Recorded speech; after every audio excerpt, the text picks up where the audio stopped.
بسم الله الرحمن الرحيم. الحمد لله رب العالمين، والصلاة والسلام على رسوله الكريم، أما بعد. أعوذ بالله من الشيطان الرجيم. بسم الله الرحمن الرحيم. أطيعوا الله وأطيعوا الرسول. وقال النبي صلى الله عليه وسلم: تركت فيكم أمرين لن تضلوا إذا تمسكتم بهما.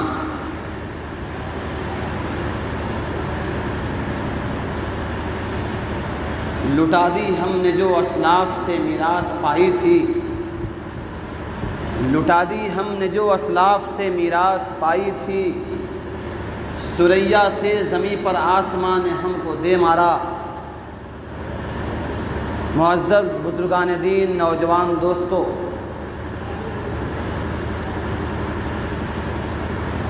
جناب نبی اکرم صلی اللہ علیہ وسلم کے ذریعے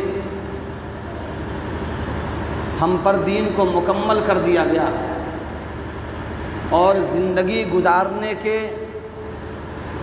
تمام اصول و ضوابط جناب نبی اکرم صلی اللہ علیہ وسلم کے ذریعے ہم کو بتلا دیا گیا۔ ایک ہے مقصد زندگی اور ایک ہے ضروریات زندگی۔ ضروریات زندگی میں آدمی اس طرح نہ لگ جائے کہ مقصد زندگی بھول جائے۔ ضروریات زندگی کیا ہے؟ مقصد زندگی کیا ہے؟ آسان بھاشا میں اللہ رب العزت نے ہم کو اس دنیا میں کیوں بھیجا، کس مقصد کے لیے بھیجا، اس مقصد کو ہم اپنی زندگی کو گزارنے کے لیے یا اس روئے زمین پر زندہ رہنے کے لیے جو ضرورتیں ہماری ہیں اس میں اس طرح نہ لگ جائیں کہ مقصد زندگی بھول جائیں۔ مقصد زندگی کیا ہے؟ قرآن مقدس نے صاف لفظوں میں کہا: وَمَا خَلَقْتُ الْجِنَّ وَالْإِنسَ إِلَّا لِيَعْبُدُونِ، کہ ہم نے انسانوں جنات کو اپنی عبادت کے لیے پیدا کیا ہے۔ یہ ہے مقصد زندگی، یعنی ہماری زندگی کا مقصد، میری زندگی کا مقصد تیرے دین کی سرفرازی، میں اسی لیے مسلمان، اسی لیے نمازی۔ یعنی انسان کے زندگی میں ہر وقت، ہر مشغلہ، ہر کام میں اس پہلو کو غالب رکھنا ہوگا کہ اللہ تعالیٰ نے مجھے محض اپنی عبادت کے لیے پیدا کیا ہے۔ اب عبادت کے مفہوم کو اتنا شارٹ مت کر لیجئے گا کہ اس سے صرف نماز پڑھنا، روزہ رکھنا، زکوٰۃ دینا، حج کرنا ہی مراد ہو۔ عبادت کا مفہوم بہت وسیع ہے۔ چنانچہ اگر کوئی بندہ فرض نمازوں کی ادائیگی کے بعد اپنے اہل و عیال کے لیے، اپنی بیوی بچوں کے لیے حلال روزی تلاش کرتا ہے اور پورے دن اس میں مشغول رہتا ہے، بس فرض نمازوں کو ادا کر لیتا ہے، تو اس کام کو بھی عبادت کہا جائے گا۔ دنیا کا کوئی مفتی، کوئی عالم یہ نہیں کہہ سکتا ہے کہ وہ آدمی عبادت میں مشغول نہیں۔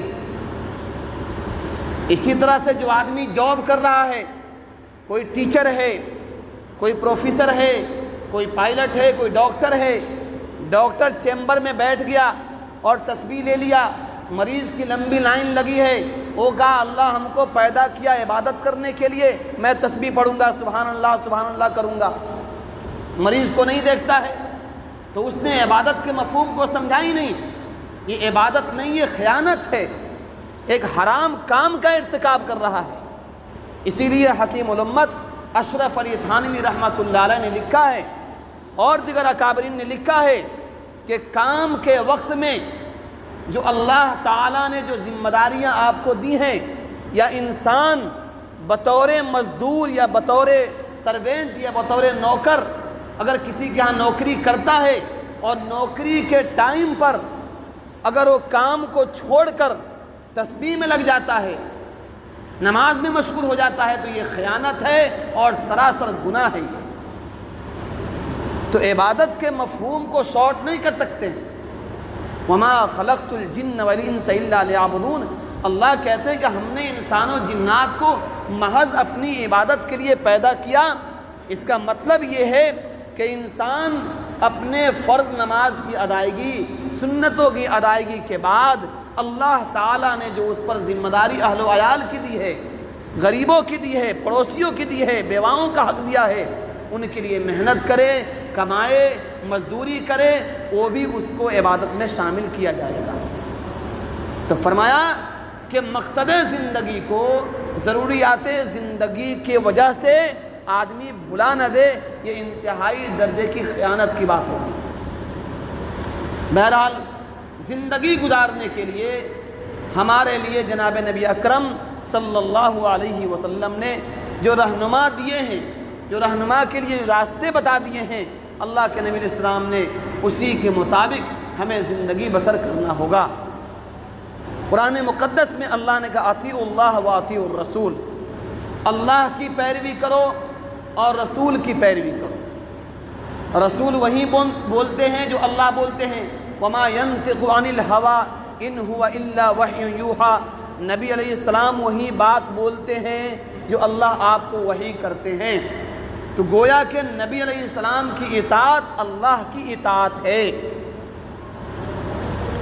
نبی علیہ السلام کے بتائے ہوئے راستے پہ چلنا گویا اللہ کے بتائے ہوئے راستے پہ چلنا ہے۔ اس کے بعد اللہ کے نبی نے فرمایا ترکت فیکم امرین، ہم نے تمہارے درمیان دو چیزیں چھوڑی ہے، لن تضلوا اذا تمسکتم بہما، اگر تم ان دو چیزوں کو مضبوطی سے پکڑ لو تو کبھی گمراہ نہیں ہو سکتے، راستہ سے بھٹک نہیں سکتے۔ وہ دو چیزیں کیا ہے؟ کتاب اللہ و سنت رسولہ، اللہ تعالیٰ کی کتاب یعنی قرآن مقدس، اور دوسری چیز ہے اللہ کے نبی علیہ السلام کی سنت۔ یہ دو چیزیں جس بندے کے زندگی میں آ گئے وہ بندہ کبھی گمراہ نہیں ہو سکتا ہے، کبھی راہ سے بھٹک نہیں سکتا ہے۔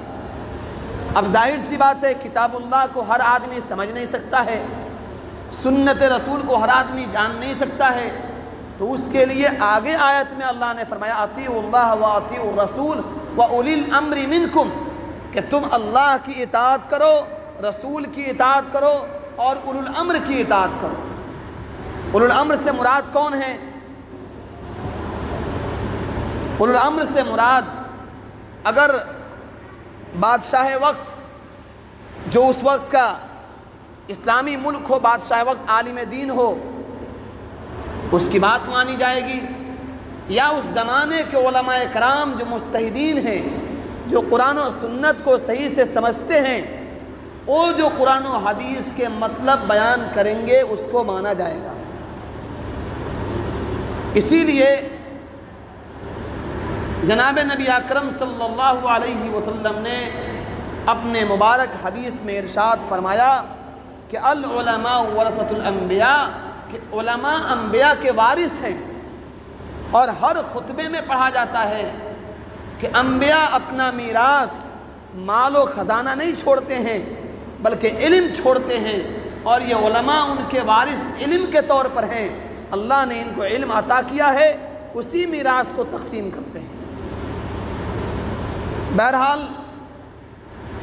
کہ تم اللہ کے میں ترکت فیکم امرین، ہم نے تمہارے درمیان دو چیزیں چھوڑی ہیں، لن تضلوا اذا تمسکتم بہما، جب ان دونوں کو مضبوطی سے پکڑ لوگے کبھی گمراہ نہیں ہو سکتے۔ چنانچہ سب سے پہلی چیز کتاب اللہ کو کہا، قرآن مقدس کو۔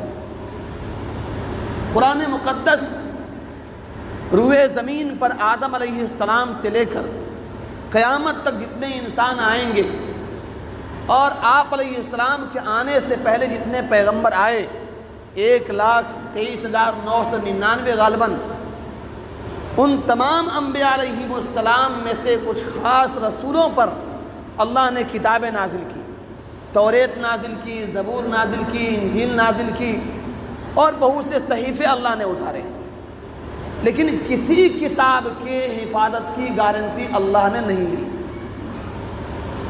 صرف قرآن مقدس کے حفاظت کی گارنٹی اللہ نے لی کہ اِنَّا نَحْنُ نَزَّلْنَا الذِّكْرَ وَإِنَّا لَهُ لَحَافِظُونَ، ہم نے ہی قرآن مقدس کو نازل کیا ہے اور ہم ہی اس کی حفاظت کریں گے۔ یہاں پر سوال ہوتا ہے کہ آخر وہ بھی کتاب توریت، زبور، انجیل اللہ کی کتاب تھی، آسمان سے نازل ہوئی، اللہ نے اس کی حفاظت کیوں نہیں کی؟ وہ کتابیں کیوں منسوخ ہو گئی؟ اس کتابوں کے اس زمانے کے علماء نے اس کو کیوں خلط ملط کر دیا؟ اس کے معنی مفہوم کو کیوں بگاڑ دیا؟ علماء کرام لکھتے ہیں اس کی وجہ یہ ہے کہ آخری پیغمبر جناب محمد الرسول اللہ صلی اللہ علیہ وسلم آنے والے تھے اور آپ ہی کا دین مکمل ہونے والا تھا۔ آپ کے بعد نہ کوئی پیغمبر آ سکتا ہے، نہ کوئی شریعت آ سکتی ہے، نہ کسی اور دین پر عمل کرنے سے انسان نجات پا سکتا ہے۔ اسی لیے اللہ تعالیٰ نے اور کتابوں کی حفاظت نہیں کی، قرآن مقدس کی حفاظت کی۔ یہی کتاب قیامت تک باقی رہے گی اور اس میں ایک زبر زیر پیش کی کوئی غلطی نہیں نکال سکتا ہے۔ جیسے نازل ہوئی تھی ویسے ہی باقی ہے اور قیامت کسی حال میں یہ کتاب باقی رہے گی، اس پہ ہمارا ایمان ہے۔ اب اس کتاب جو اتنی عظیم کتاب ہے، اس کو اللہ تعالیٰ نے اپنے ذمے لیا، اس کی حفاظت کی ذمہ داری۔ آج امت نے سب سے بڑا سوتیلا پن اسی کتاب سے دکھایا۔ اس کتاب کا حق کیا ہے؟ اس کتاب کا ایک حق یہ ہے کہ ہر مسلمان کو صحیح تلفظ کے ساتھ قرآن پاک پڑھنے آنا چاہیے۔ ہر مسلمان پر فرض ہے، ہر مسلمان پر ایسے ہی فرض ہے جیسے نماز پڑھنا فرض ہے، اگر مال ہو تو حج کرنا فرض ہے، زکوٰۃ دینا فرض ہے، بالغ ہو تو روزہ رکھنا فرض ہے۔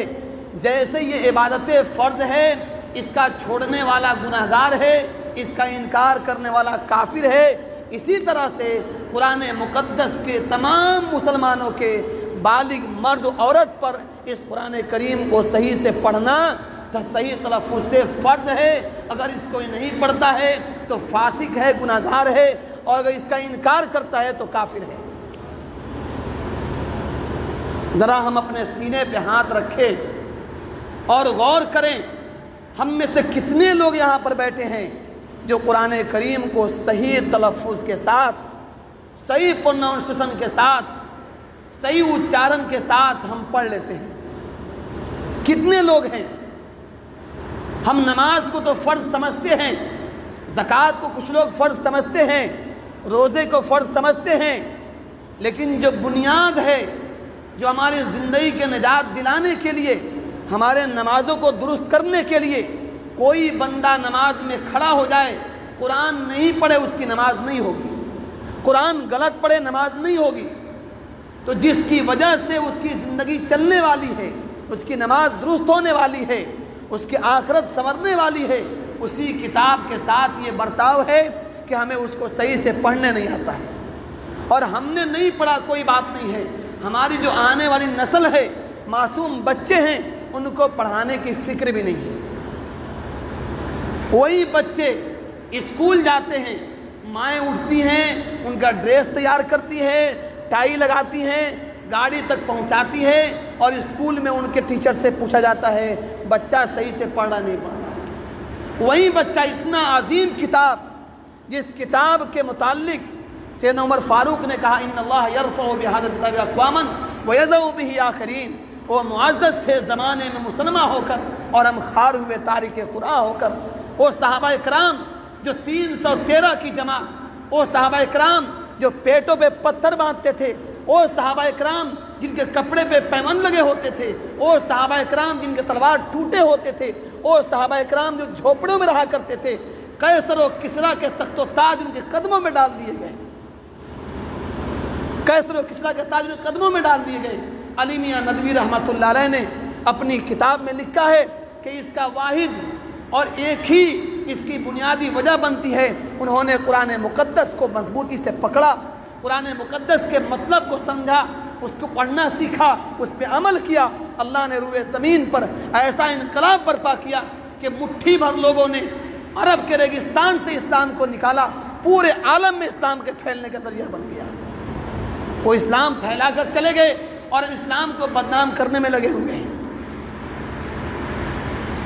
میرے بھائیوں، کیا دیندار لوگ اور کیا بیچارے بے دین لوگ، کیا داڑھی نماز والے، کیا جماعت والے، کیا غیر جماعت والے، سب کا حال برابر ہے۔ قرآن مقدس کے سیکھنے پر کوئی محنت نہیں ہو رہی ہے، کوئی کوشش نہیں ہو رہی ہے۔ 100 میں سے 99 کو کھڑا کیجئے، ان کے پیچھے نماز بالکل جائز نہیں ہوگی۔ ایسے حروف کی ادائیگی ہے، معنی کہاں سے کہاں چلا جائے گا۔ میرے بھائیوں، اللہ کے لیے اس کتاب کو اپنے سینے سے لگائیے اور اپنے بچوں کو کم سے کم قرآن پاک صحیح سے پڑھنا سکھا دیجیے۔ اس کے بعد نمبر آتا ہے اللہ کے نبی کی سنتوں کا۔ اللہ کے نبی علیہ السلام کی جو سنتیں ہیں، ایک ایک سنت ہماری زندگی سنوارنے کے لیے بے بہا قیمتی سرمایہ ہے۔ تو ایک ایک سنت پر عمل کرنے کی کوشش کریں کہ ہماری سنتیں درست ہو جائیں۔ ہم ہر چیز میں، ہر عمل میں سنت کیا ہے معلوم کریں، اس پہ عمل کریں، اس کا فائدہ یہ ہوگا۔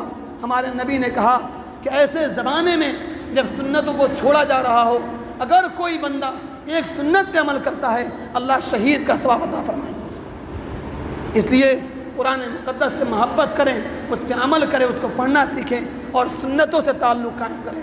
اللہ عمل کی توفیق عطا فرمائے۔ وآخر دعوانا الحمد للہ رب العالمین۔ یہ سنت باقی پڑھ لیں۔